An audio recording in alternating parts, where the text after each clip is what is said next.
You're tuned into 9 to 5 Work Rebels with your host, Ebony Gale. This podcast is sponsored by the PRCA's Race, Ethnicity and Equity Board. Visit prca.org.uk/REEB to find out more.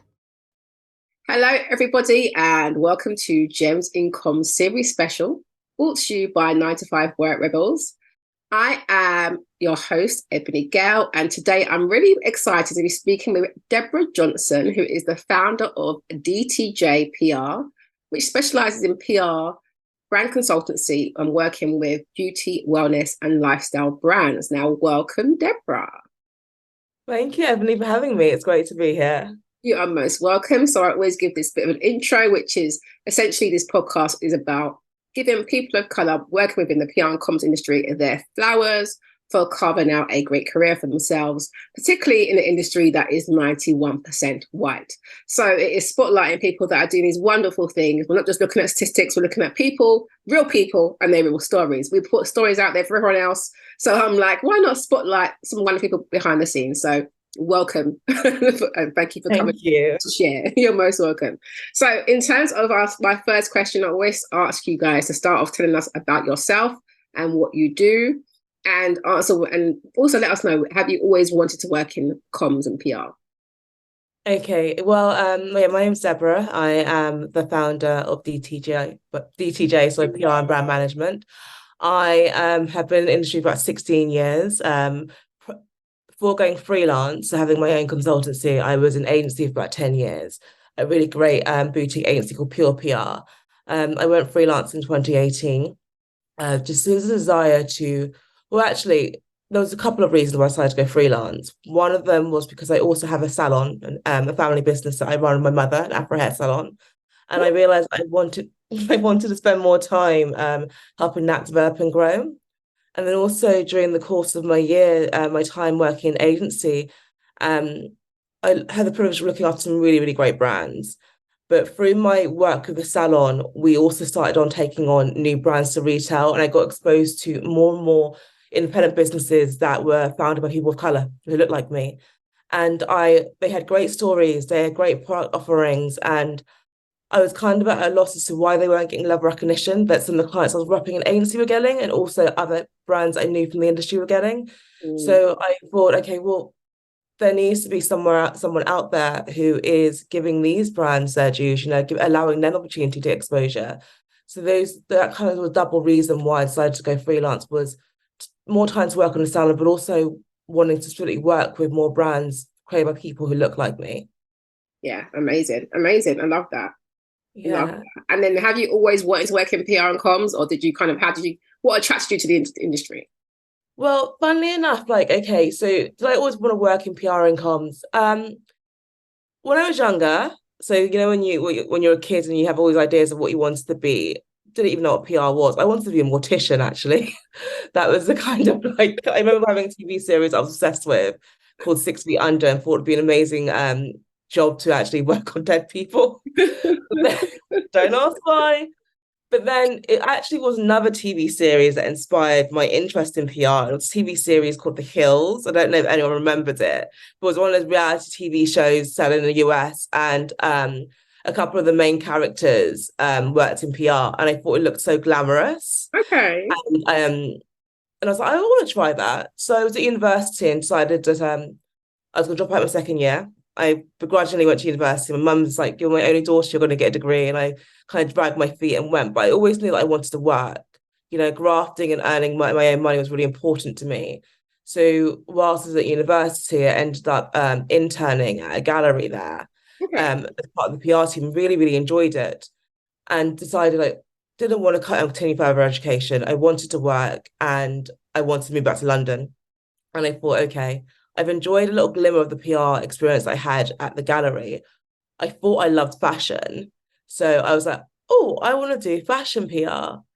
So I guess it was in my late teens, early 20s that the interest in being within the PR and comms industry really appealed to me. I came out to London and then started interning at a few places. Some great experiences there, and then eventually got a full-time job. Oh, amazing. Well, that's really interesting. At least you kind of wanted to do it because of what you saw, and then you're like, okay, and then you've got the experience, at the gallery. That's really interesting. And you thought, okay, I'm going to go and full force and go and do it. Interesting. And how did you find interning in fashion? Because I did some fashion PR experiences that were absolutely dreadful and turned me off the fashion industry completely. I was like, no, I'm not doing fashion. I'd done beauty for a little bit, like a experience in beauty. That was fun. We were looking after things like Lush and Ralph Lauren and things like that. But then the PR agency that I work with for fashion, they put me off fashion completely. They were really awful in terms of the way they were dealing with me, but also what I thought was interesting is that I was trying to broaden their scope. I said, well, what about this magazine? I tried to say, what about sending some of these shoes to Pride magazine? Oh, no, that's not the clientele that we're after. And I was like, yeah, I'm not feeling you guys. And that was during my intern and stuff. And I was like, I don't know. Fashion seems very snobby. And I just thought, no, I don't know about that. And I decided to go a slightly different route. Yeah, I mean, like, I think I was fortunate. So if I remember correctly, in terms of like, so in total, I interned at 5 different agencies. Of those 5, 3 were fashion. No, 2 were fashion, 1 was fashion and beauty. And I think for the most part, my experience interning at said agencies was really positive. Okay. The teams were really great. I felt really nurtured. I had quite a lot of hands-on experience. But where I kind of struggled with, and I think you touched upon that, was like there was, and I think potentially somewhat is now, an elitist element to the fashion industry. Yeah. In a way, it just didn't sit right with me. Yeah.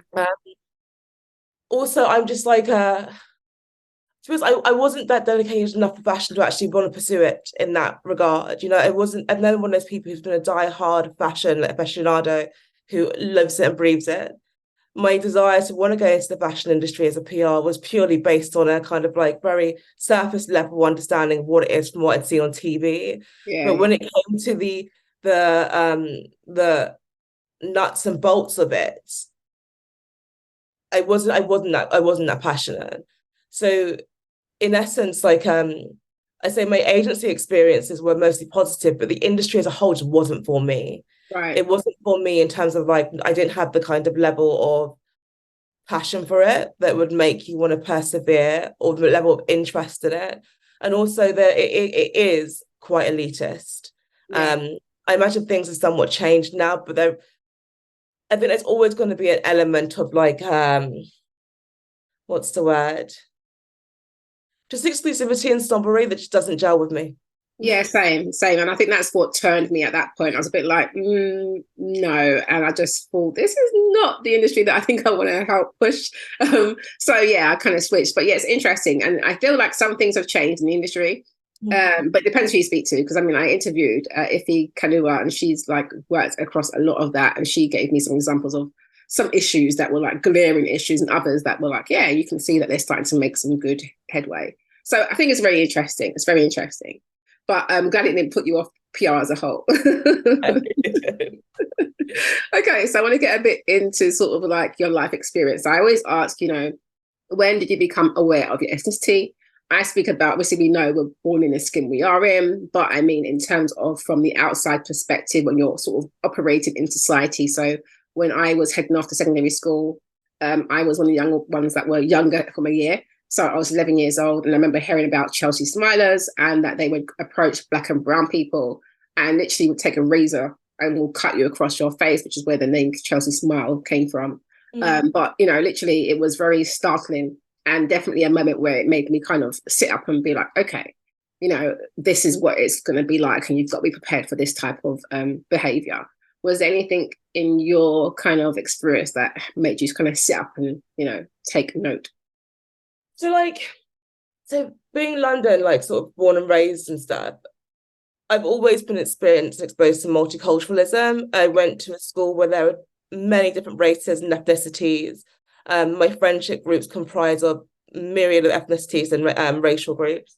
So I don't think it was nothing necessarily that I looked at from a young age as me being different, because I was so used to exposed to different sort of like friendship groups. One thing I was kind of very aware of from a young age is colorism. The fact that like as a darker skinned Black woman or Black girl, I was looked at differently to my lighter skin or mixed race counterparts of friends. Okay. So I guess in terms of looking at my racial identity, that was the first kind of instances where I was just like, okay, my skin color, because of my skin color, I am treated differently to other people, even if there are people within the same racial group as me. Yeah. The first, in terms of like overtly realizing that people had an issue with my race or being discriminated against because of my race, I would say I haven't had very much experience in London, but my first experience of like overt racism was when I was in university in Bristol. Okay. On a night out with one of my closest friends, and these group of guys just hurling racial abuse at me. And that just being like, whoa, that just being really taken aback and really, really angry. And it's not to say I wasn't aware that racism existed, because I remember growing up, there was a case in the news about this young, I think he was from Bermondsey, this young black kid who was chased and killed because he had a white girlfriend. Okay. And I remember that being a very sort of, and it was basically, it was a racial attack. And of course we have Stephen Lawrence. Well, so I knew that racism existed over here, but I'd never personally experienced it overtly until the time I was at university in Bristol. Right. And just being like, wow, first-hand encounter that someone is going to want to physically hurt me because of the color of my skin. Is going to use my skin as, who sees me as lesser than because of the color of my skin. So that, I guess that was a really, when I think about any instance where, whoa, racist, can I swear? Can I swear? You can if you want to. Absolutely. I swear like a sailor, I'm sorry. So when I think of an instance that really hit me when I realized racist pricks exist in the world, that was it.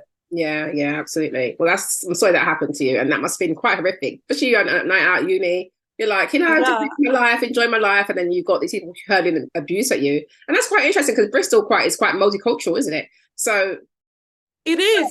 But so is London. The racism is everywhere. So is London. Exactly. Somewhere can look really multicultural on the surface, but you don't know what goes on in people's minds or behind closed doors. Yeah, absolutely. Well, thank you for sharing that, and sorry that happened. But there are a lot of, unfortunately, there are racist pricks in this world, and we just have to keep pushing past them. So in terms of your work experience itself, have you ever felt like your race, ethnicity has held you back in your career at any point? You know what? I was like thinking about this, and because I remember when the second wave of Black Lives Matter came to the fore after George Floyd's death, and there was a lot about that Black Square summer, where everyone's posted their Black Squares. I got contacted by a few people in my industry to say, I'm thinking about you, I hope you're okay. And I remember like being asked, have you ever experienced racism in the workplace?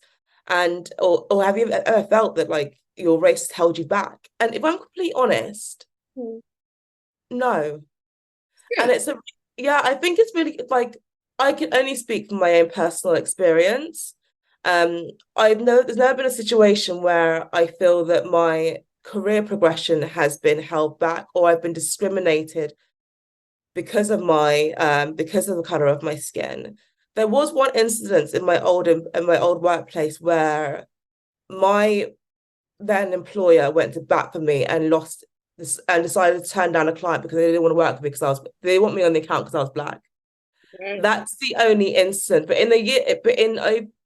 but that's an incident in many years, one incident in many years of working in the industry. And I think it's really important for me to talk about my own personal experience and not just say like yes or something which I don't overtly see or have experienced, because what I don't think is helpful and what I don't want to do is put people off coming into this industry of girls who are younger than me who look like me because they're like, oh God, it's a racist industry. I've had one instance of overt racism in my entire 16-year career that I know of, in fairness. So, I'd say... That's interesting, because I feel like that's the point of this podcast. We want to share that there are different stories out here. So there are some people who have experienced it. We know that it is quite a white industry, but not everyone's experienced it. So that's great that you've had one incident and actually your workplace supported you by not actually moving forward with that client. So I think that's really good, because some agencies would have taken on the client and just moved you off and put you on a different account. So exactly. I think that goes to show that that was a good agency that you was working with, and you know, they supported you as they should. So that's really good to hear. Because my next question was going to be about, you know, have you experienced and witnessed it in the workplace, and how is it handled? So that was a great way, in the sense that your boss said, well, actually, no, we're not going to work with them in that case because they're being racist. So that's what should happen. I feel like if more people did that, then it would help stamp it out, and people would understand that this is not okay. You know, this is not a way to move forward. Whereas there are some examples that I've heard on here that have been quite awful. So it's good to hear those sort of stories as well. No, so definitely. Was there ever a time, I suppose, that you've maybe witnessed anything or wish you spoke up about something, or when you've had to kind of self-advocate in any particular way?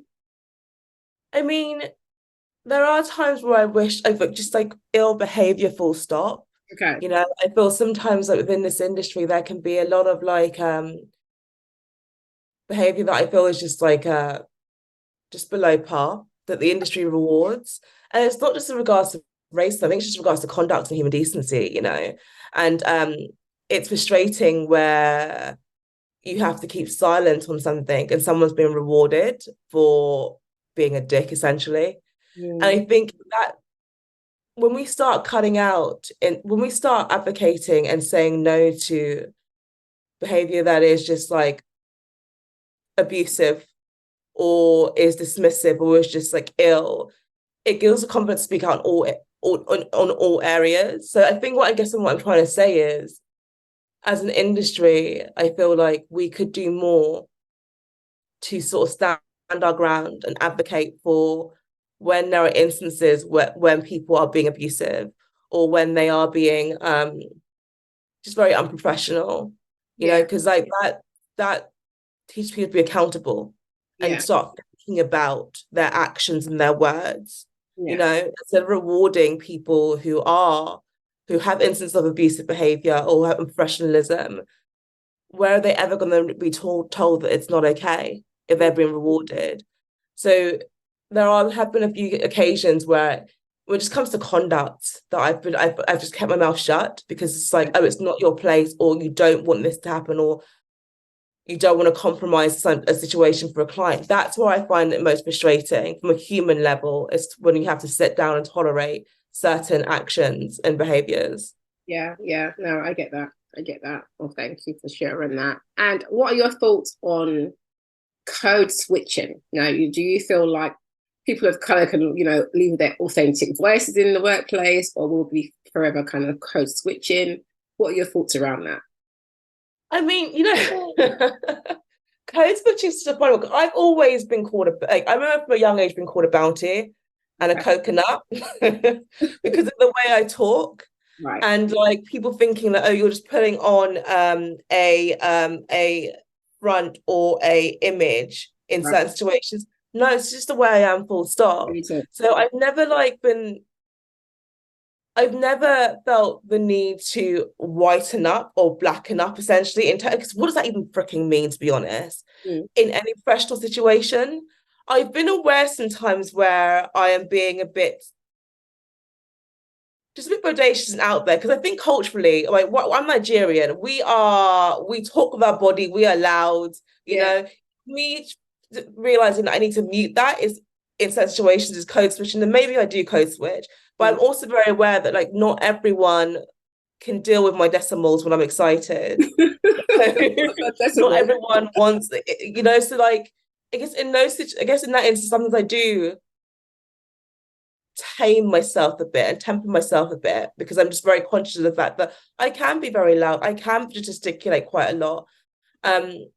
But generally, again, I think I've been very fortunate where a lot of the places where I work, particularly the last place that I worked at, they really embraced me for all of who I was, and actually encouraged me to just like always be who I was. I often say that the place I worked at, like, we were like, I'm the least PR, I guess, like, person that you could think of. Like, when I remember I first started off in the industry, and there was this kind of like idea of PRs, like slowly pony, like ab bab darling, yes. I luckily found a home, an agency which was not like that at all. And we were, I guess, what you would call, I hope they didn't get offended for me saying this, a rabble of misfits who loved our jobs, but we weren't typical PRs. And I found that place, and that was my home. And it was my home because they allowed me, and they actually celebrated and nurtured my individuality. Right. And so I feel quite privileged in saying that I've never felt the need to dumb myself down, or feel fearful or apprehensive or cautious about how I'm going to be perceived as a Black woman. That's great, though. That's what you want. That's what I would like to hear. I want to hear more of these type of answers, which is really good. Because if you listen to the series, you'll see that it's not always like that. So absolutely, it's great when you do find that. And I think that's so unfortunate, because I do realise, like, I am hugely privileged in this experience. There's not an experience that a lot of people have. I speak to other peers in my industry, and they've had like tough, challenging experiences at different agencies or in-house. And I'm always just like, fucking hell. Yeah. And in this day and age as well, I'm like, really? Yeah, absolutely. I hear a lot of different stories. This is why I'm like, this is good to hear, because we don't hear that a lot, So it's good. Whilst people enjoy their jobs, and it's not always everywhere, it's usually like one or two things that happen that can make you feel really uncomfortable, or make you feel like, actually, I can't bring myself or be my full self here. So I think that's great that you felt like, where you were, they embraced you and you were able to feel comfortable. And that's so important when you're working, so that you can do your best and feel good where you are. You spend so much time at the workplace, so it's so important. So that's really good to hear. That is really good to hear. So when did you become aware of the colour bias within the PR and communication industry? I mean, you can't, like, so you can't, it's something you can't, I'm always aware of it. From when I first started interning, I was always the only Black intern.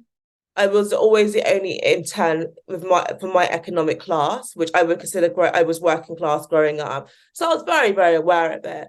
And then when you'd go to events and see other agencies, other PRs there, it's like, okay, there would be one other Black person, or even like going to meet journalists, for example.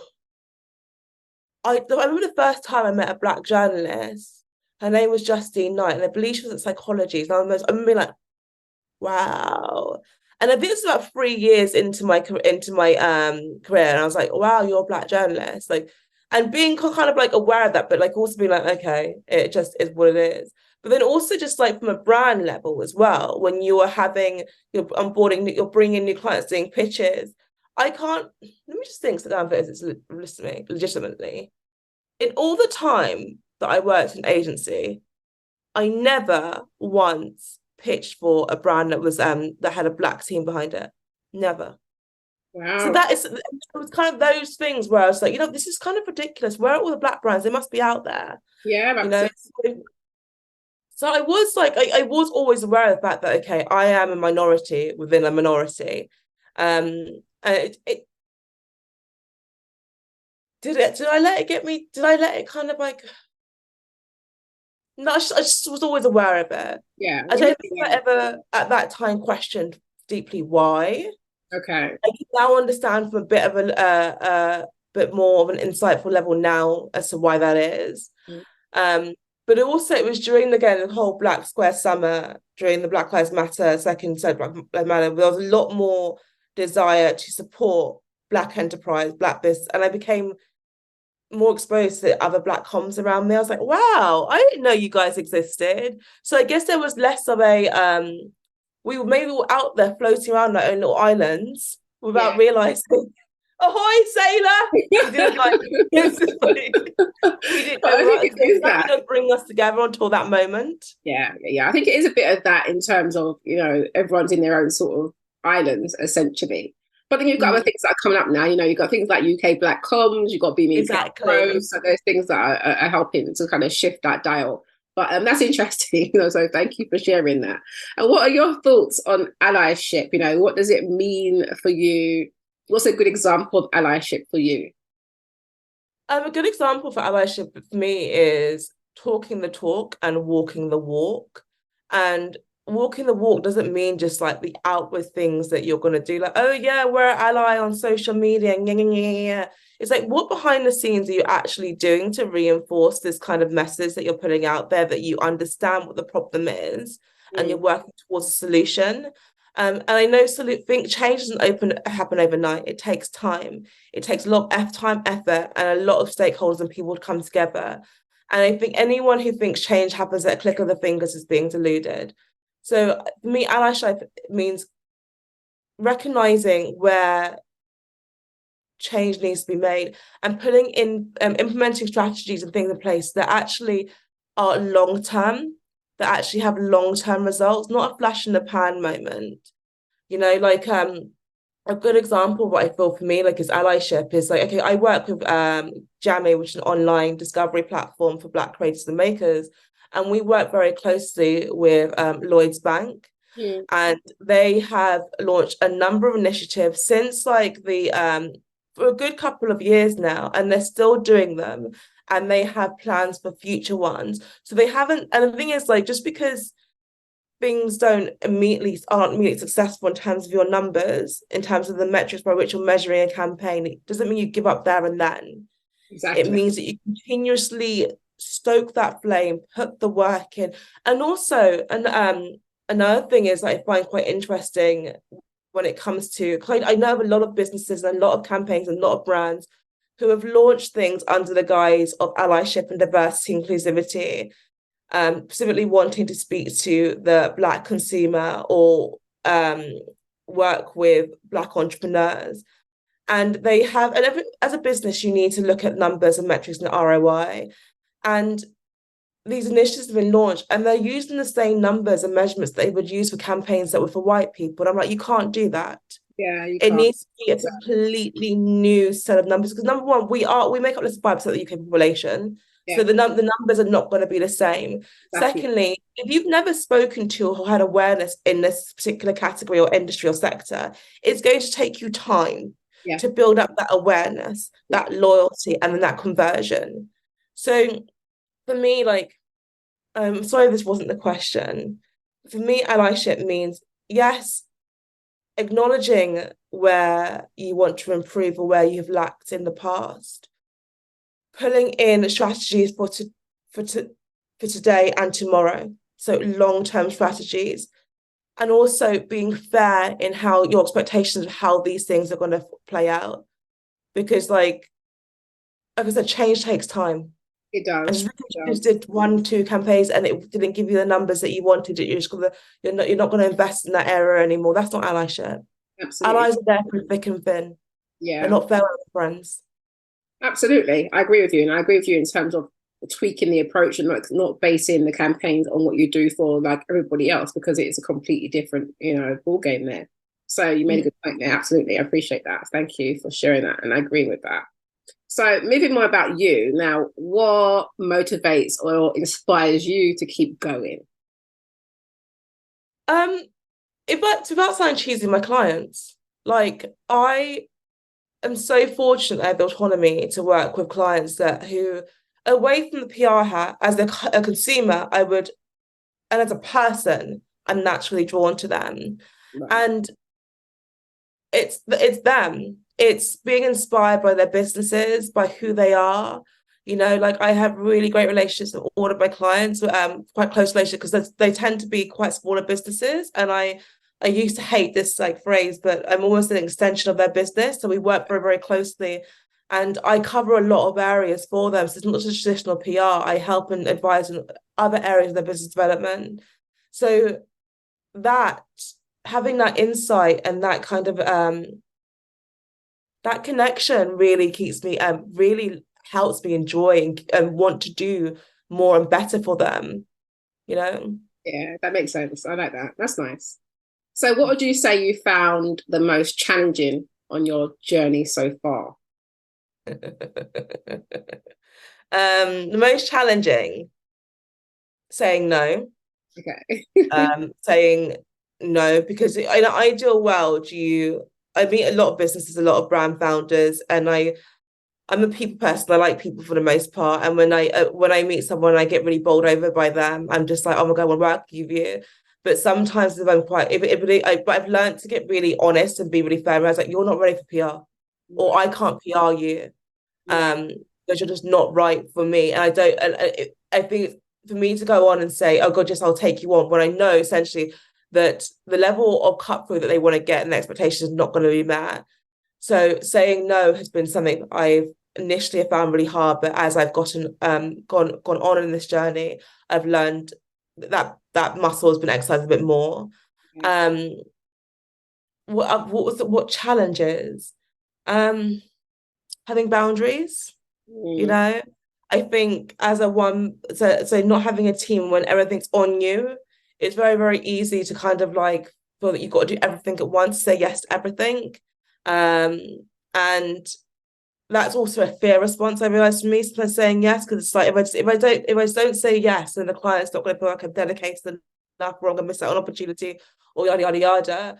But I remember my old boss saying to me, "This is PR, not ER. Nothing's that of much of an emergency." So having really clear cut boundaries as to what my working hours are, what I do cover, has been a challenge. But again, as time has gone on, I've been much more comfortable exercising that muscle, and also not comparing myself as well. That has been a huge challenge. I've gotten into a place now with my work where I understand what it is to me and how I want to work. And I sort of been going for a period where I was seeing other freelancers and people who were solo and all the things they were doing with their clients and being like, I want to do that. But then also I've got to be realistic and be like, hold up, Deborah, you don't want a £6,000 a month account that has a budget of £30,000 for an event, which will require you to be working 6 to 9 in the evening. You've done that.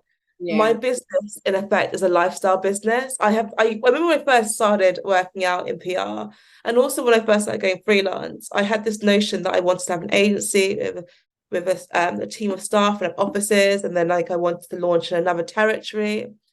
During the whole about 2 or 3 years ago, well, during COVID, actually, that really changed for me. And I realized essentially this is for me is a lifestyle business. It's a business that affords me to maintain a lifestyle that I'm happy with. This podcast is sponsored by the PRCA's Race, Ethnicity and Equity Board. Visit prca.org.uk/REEB to find out more. And that lifestyle entails where work is a part of my life, but it's not the entirety. And if I want to move over into like courting and getting those bigger accounts, the ones that I used to have an agency, it required a level of sacrifice where it would diminish certain aspects of like how I want to live. And I don't really want to do that. So when I find myself comparing, I have to like check myself before I wreck myself and be like, that's not what you want, darling. I hear that. I completely hear that. And I can resonate with that as well, because that's me. I like to have the freedom to do my life how I want to live it. You know, I've never just I always say, you know, we work for a living, we don't live for work, you know. So I feel like getting that balance is really, really important. So that's important. And I think that's really good that you recognize that within yourself, and setting those boundaries can be challenging, but it is worthwhile, right? So good. It's a continuous effort. It's not like, oh my God, I say this now and I'm just like, it's not, it's like it's a continuous effort to remember what my values are, be humbled by what I do have, be grateful for what I do have, but it's also challenging myself, but challenging myself based on my needs and my wants, not on diluting them because I'm in fear or I'm comparing. Yeah, absolutely. Yeah, very good points. Very, very good points. So thank you for sharing that. So back with your employee kind of hat on, right? What is it that you would want from your employer? What makes a good working environment? It sounds like you had a good working environment, to be fair. So what was that? What was it? Just for others to hear, I suppose. So for me, so looking back on where the internships and also the employments that I have, one, I think it's important for an employer to trust their employees, because why would you hire someone you don't trust? You know, let go of the reins, but also at the same time having a structure and environment of direction and guidance as well. Because I remember being at one internship and being constantly promised like progression, but there was nothing in terms of tangible steps or no kind of like clear cut direction as to how I would get to that progression, and being hugely frustrated with that. And I think if you're entering into an industry, you want to know that you're going to be progressing. So as an employer, I think making sure that you do understand that your employees not just there to sit there where they are. They want to get to the next level. How are you mapping that out for them? Also, I feel like nurturing and encouraging individuality is really important. I feel like going back to again the years I worked with before, like we were all so very different and we all had our own unique strengths, you know, and that was very much nurtured. So I feel like, why would you want to wrap all the same in your company? You should be seeking to have diversity in terms of experiences, like demographics, genders, like to get the most out of your workforce. I hate that word actually, workforce. It sounds so cold, but the most out of your team, you know, so like looking to and nurture and encourage that individuality, I think is really important. Also just making, and also another thing is it's like, okay, understanding that with the younger workforce that's coming, with team members that are coming through, they have a point of reference that you're not going to get as an employer. Listen to it, you know, take it on board. So that's really good. But also, is there a question about employees and what they should think of their employers next? No, my next question was going to be like, what does DEI look like for you? And you kind of just said it. You just said, you know, about having all the, you know, making sure that you've got it all reflected, you know, gender, you know, diversity, experience, all of that is, to me, is really important. So you've kind of answered that question. But go on, feel free to tack on, go on. Also, from the flip side, as an employee, going into a workplace, like there are certain things that I feel should be considered. And it's going to sound really, really harsh, but I'm going to say, know your place. Like, and I mean that as in like, know that, okay, if you're coming in and you're particularly coming in at entry level, you're going to have to work up. Don't just come in expecting that you're going to get to do everything left, right, and center. I remember I spent a good year, or almost a good year, doing mailers, tying ribbons. I hated it. I freaking hated it to the nth degree. But I learned to realize after much kind of like resistance, well, this is what I had to do. And I learned a lot through that process, you know, of humbling myself, to be like, okay, this is what I've got to do now before I get to the next level. So I think don't come into a place thinking that you're going to get to do everything at once. Also, don't be afraid to ask questions. You know, I think a good work environment will encourage you to ask questions and want you to kind of like expand your knowledge away from the knowledge that they're giving you. So I would say don't be afraid to ask questions, and also realize like work is a slog. You know, it's not all glamorous. Like there will be times where you have to get into the office really early and leave really late. It's part and parcel of the process. Yeah, absolutely. But that is just work, isn't it? Just like I remember doing, you know, press cuttings back in the day, you know, having to literally cut them out and stuff, you know. So, you know, and now them on spray paper. Right, exactly. And you have to scan it in and send it off to whoever needs to receive it in different departments or whatever else. So, you know, there's the ladders that you've got to move up. So yeah, absolutely agree with you in that. So I want to move into your proudest moments. So can you tell us about one of your proudest moments? It could be work, personal, or a career highlight. I think my proudest moment so far is actually still being in employment and still running this business. Yeah, absolutely. I mean, like, when I say that before I left, to go freelance, I was sitting on it for like 2 years. I was so nervous and so scared. Just that self-doubt just kicking in full throttle, worried about, oh my God, not having an income, what if no one wants to work with me? How do I know, how can I do this, you know? I remember speaking to a friend, she actually became one of my first clients over and over again. She was like, just shut up and just, if you're going to be about it, be about it. Yeah. And I was just like, oh my God. And I was just like, and also in a loving way, she'd be like, why do you have all this self-doubt? Your evidence is in your history. You can do this. And the fact that I'm still now like running this business, I'm hugely proud of that. Like I'm hugely humbled, but also quite proud. And I'm also quite hungry still. I guess humble and hungry is the one. It's just like, I'm humbled by the fact that I've managed to sustain this and keep it going, but also hungry to see what else comes You know, who else can work? What other things I can do? But in terms of like work campaigns and stuff like that, or projects I've worked on, there've been so many. I mean, off the top of my head, okay, so I worked at the Black Skin Directory, and we launched the UK's first sun care campaign specifically for black skin. Yeah, it's never been done before, and that's like a mind blown, but I can understand why it never been done before, because it was hard. What else am I really proud of in terms of work? God, there are so many. I think every time a client messages me to say, and it's actually it kind of annoys me when a client gets coverage before I get a chance to send it. They received it because a friend or family member sent it to them, and they're so excited. It's international, and I was like, "Thanks for this," and I'm just like, that to me just gives me a little this is why this is why I freaking love that. I love this because I know it means so much to them.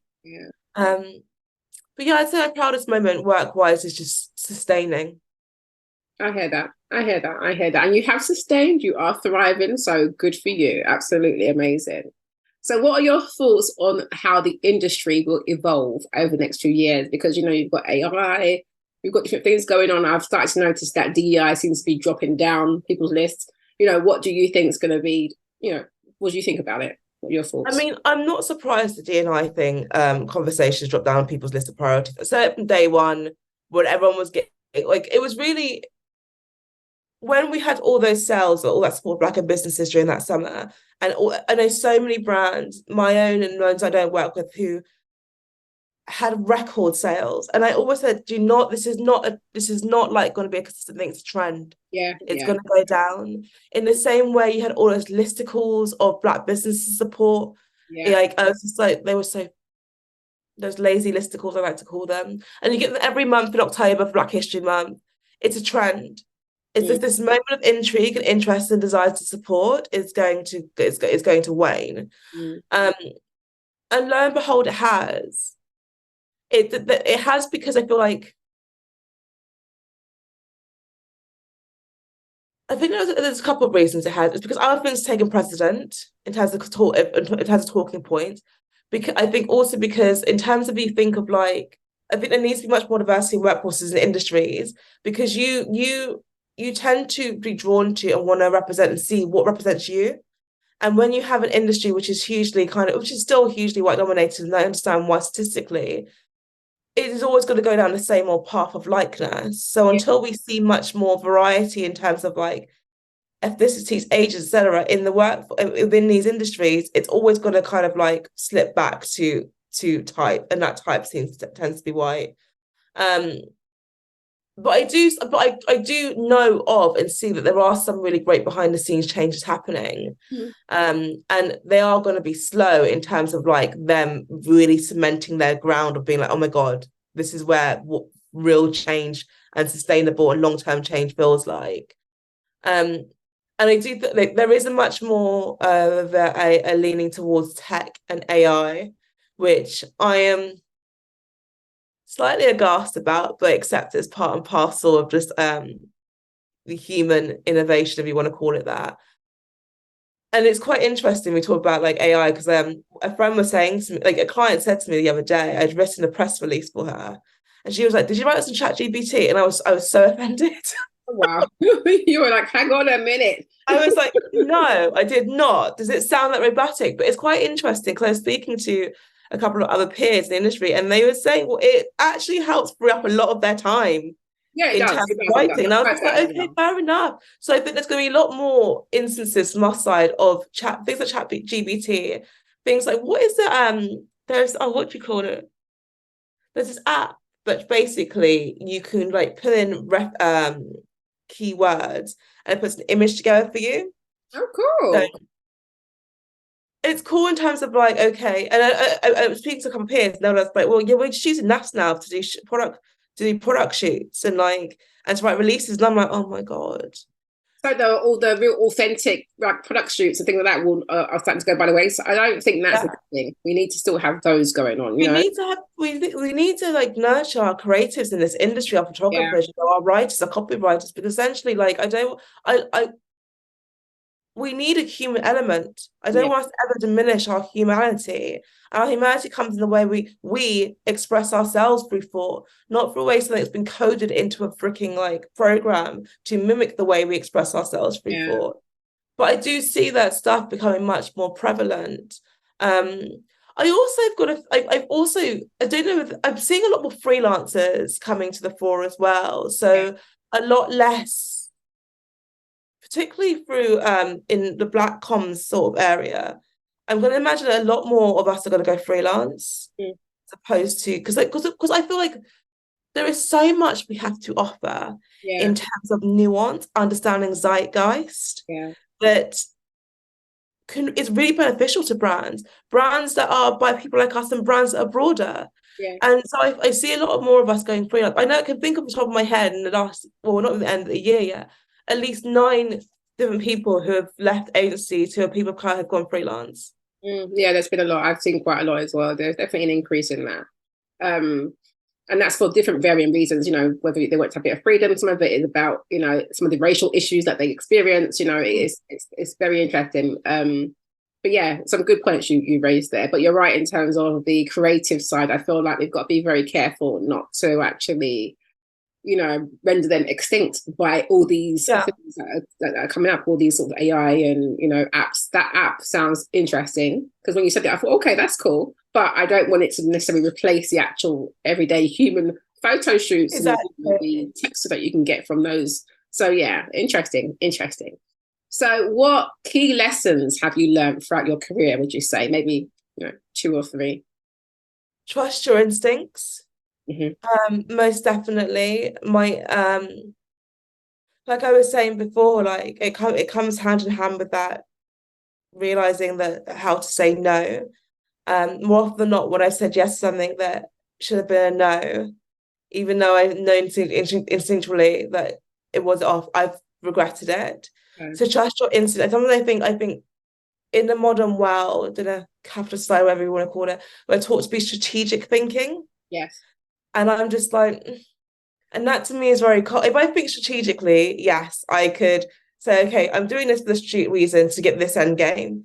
And I do it, and then I end up emotionally suffering because instinctually I knew I should have put the thing down. Now I'm just like, or not pick up the thing in the first place. Now I'm just like, career-wise, everything for me is an instinctual decision. Even if it means that, okay, you could be earning X amount more, or it could be great for your career reputation to work on that. I'm like, if it ain't feeling right, I ain't doing it. Also, what other things have I learned? The power of connection and finding people in this industry or any industry that you have a natural affinity towards and working with them, collaborating with them, you know, because when you find people or things that you have naturally affinity towards and that warms to you, it's not work, it's enjoyment. Like, I feel quite fortunate for saying, it sounds really cheesy, I don't work for a living. I get to do what I enjoy and get paid for it. Yeah, well, that is the goal, though, isn't it? That is a goal for everybody. You say, really, I say that to young people all the time. If you say something, if I say that you love, it won't feel like work. So that should be the aim. And if you've achieved that, then well done for you. I mean, it's not like like today's been a really good day. Like it's one of those days that everything's just flowed. I was just like, yes, I'm on cloud. Not every day's like this. And days I'm just like, I'm slamming my laptop down, being like, why is that? But I would say that 70% of the time I am in chi and flowing and I'm good. 30% of the time it's just life on life's terms, and sometimes things just don't go the way that I would want them to. But for the most part, the reason why things the same thing exist is because like I work in a way that I enjoy, doing something that I enjoy, working with people that I enjoy. Well, that's great. I think that's amazing. Now, I mean, what more can you ask for if you're doing what you enjoy and you're working with people that you enjoy? I think that's brilliant. I think that's really good. Well, there's some good key lessons there. So what advice would you give to young people of colour considering entering the industry? Get a variety of experience from comms. I'd say from working in-house at a brand to an agency. Find out who else is in the industry that you feel has a career, like who else is Black industry. Like, shout out anyone who's listening to this who's young, entering into comms, and they want to a conversation or they want to come to me, please do. because like, you know, I was saying before that I didn't realise until like just around COVID when all that stuff was happening that there were so many of us already existing. It's because we weren't open about it. It wasn't like there was no kind of like Black Comms Network, for example. So what I said to young people was like, reach out to people who are a bit ahead of you in their careers, who look like you, and just say hi, ask them to have a coffee, get their advice, ask them to become unofficial mentors. Those that care and can will happily help. Yeah. Because I don't want the next person, because I think this industry is great. I love what I love what I do, and I want to see more people behind me coming through, you know. And if by me being of support to them helps them that level of confidence and feeling that they are held, then hell yeah. So I'd say, yeah, reach out to people, other people in the industry, and just like ask them for a coffee. Get various experience from agency to in-house. Research and stalk people, because like what I do I tend to like, when I particularly put in PR, so a journalistic perspective, so I work with a lot of journalists, knowing very early on that I was never going to be the atypical PR. I would remember reading certain articles, I love this person, the way this person writes, and would look them up, read all their articles, and then the friend of kind of, I knew that we'd naturally get along. I get it. You've got to do your research. You've got to research who you're around and you know what else they do. Because I think journalists don't particularly like you just reaching out to them and sending them things that don't really fit their bill. You know. No, exactly. Because it's also like, this is the way you create long-lasting relationships as well. Because like at the end of the day, relations is a big part of my job, and I still work with people that I have worked with since I started like 16 years ago. And it's because I've taken the time to nurture those relationships. I'll meet up with people sometimes for lunch and we won't talk about work, we'll talk about stuff. But they know, like, we just like we have strong relationships, but also they know to come to me because I am consistent and I'm reliable. Yeah. But also because they know that when they get an inbox from me, an email from me in their inbox, it's gonna be something relevant to them. Yeah. And I know it was relevant because I took the time to actually properly research and study who they are, what they're into. Yeah. Yeah, I think that's actually really good advice. Really, really good advice. So moving into the sort of mindset, last little bit of section that we had to do. So how do you deal with the internal mind war? How do you manage the self-limiting beliefs that we all deal with as human beings on this earth? So from a spiritual perspective, I pray, to be honest. I pray. I also accept my limitations. Because sometimes I think it's very, very easy to think that you have dominion and control over everything, and if something doesn't go the way you want it to go, that it's because you're not good enough or you didn't do something right. But the way in which I kind of like manage limited beliefs is like, okay, accept things as they are. Sometimes things are just not going to go the way in which you wanted them to. And it's unfortunate, but it's okay. It should never diminish how you see yourself as a professional. Also having Karen, who introduced us, having peers around you that you can vent with, you know, and sound things off with, because those sage voices will help bring reason into my mind when I'm feeling like really lesser than. You know, she'll remind me of my receipts. She'll remind me that what the nature of the industry, you know, making sure you have a peer group around you that will be realistic of you, but also lift you up. Yeah. And then also step away from your desk. Yeah, that's so true. Step away. Go out and do something. Like, okay, I can put my head down and this one come like, yeah, no, I need to do that more often. So I'm like, yeah, absolutely. Get away from the desk. But no, you're right. And shout out to Karen. Karen Tippett. Shout out to Karen Tippett.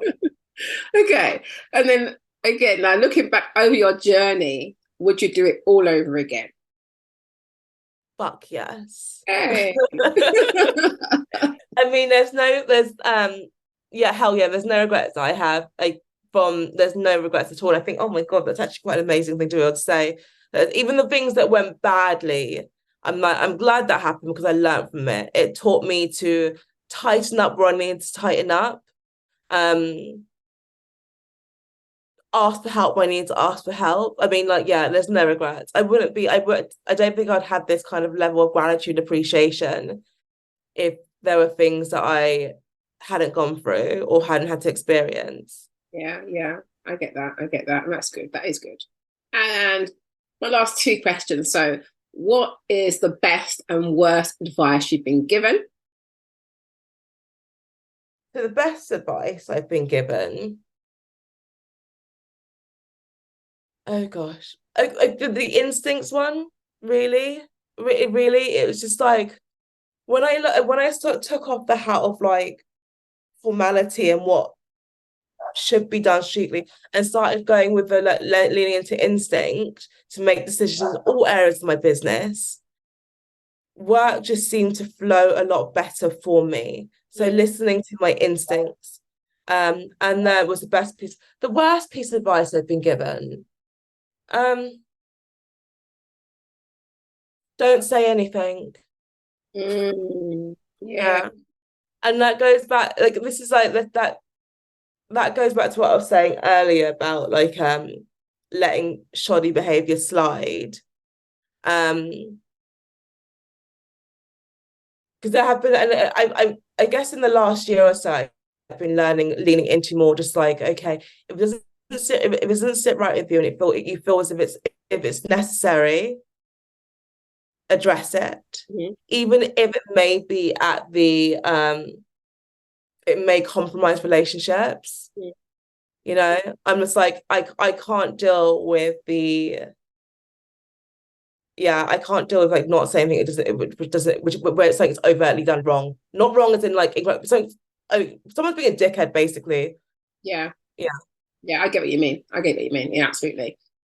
No, that's good. No, thank you for that. And my last question is, do you have any rules that you've implemented along your journey to help you along your career, essentially? Any rules? I don't work past 6 p.m. No, ma'am, no how. I will work on a weekend occasionally, but generally, I won't respond to it. If I'm working on an event on a weekend, fair enough. If a client WhatsApp me or emails me WhatsApps me on a week, I don't look at my emails during the weekend or past 6 o'clock. If a client WhatsApps me on a weekend, it's like work late, I won't respond. Before I would have been like, I've got to respond. Now I'm like, no. What other rules? If you don't have a true passion for it or enjoy it or like it or believe in it, don't represent it. Yeah, I agree with that. Yeah, I think that's really good. That's really good. Essentially, it sounds like your rules are setting your boundaries for how you work. I think that's really important. And it makes you a happier person, right? Because you're like, I'm working things that I care about. I've set my boundaries, so actually my evenings are mine. My weekends are mine for the most part. So yeah, I get that. And it can be hard as people who work in PR because we do like to people please, essentially. We want to make sure our clients are happy. So we want to get back and be like, hey, you know, so, and I've had that. And I'm like, no, I need to pull back and not do that. And, you know, trying to set clear boundaries around that. So I get that. Yeah, because like, the thing is, like, I get the word very people please. Yeah, as like we are servants to we are a service sector, so people pleasing comes an element of that. But and it's something I've done. It's like I personally struggle with as well, people pleasing. But I also come to realize in the instance where I people please, who have I let down the most? Myself. Yeah. And who's the most important person? Yourself. Myself. Because if I'm not right with myself, I'm not good of use for anyone. Yeah, absolutely. And that's a good point. And I can understand that and relate to that because I've got a bit of that people pleasing, but definitely putting that in check. But thank you so much, Deborah. It's been lovely. Thank you. Thank you for taking the time to join us today and sharing your experiences. It's been wonderful talking to you. Can you let listeners know where they can find you? Yeah, so I've got a website, deborahjohnson.com, but also I'm on Instagram at Deborah, spelled DEBORAH _T, the letter, _Johnson. Okay. That's how you can find me on Instagram. Brilliant. And now you're also on LinkedIn as well, aren't you? So yes, I'm also on LinkedIn. I don't update it anywhere as much as I should do. I know, I get it. I kind of zip on and zip off with LinkedIn, but yeah, I get it. So thank you so much for coming on. Thank you, Ebony. Yeah, I've really enjoyed it. I've really enjoyed speaking with you. So this has been Gems in Commons podcast, part of 9 to 5 Workables, and we've been speaking with Deborah Johnson. So thank you so much. I will be back with some more wonderful people from the world of comms. But until then, stay safe, people, and bye-bye for now.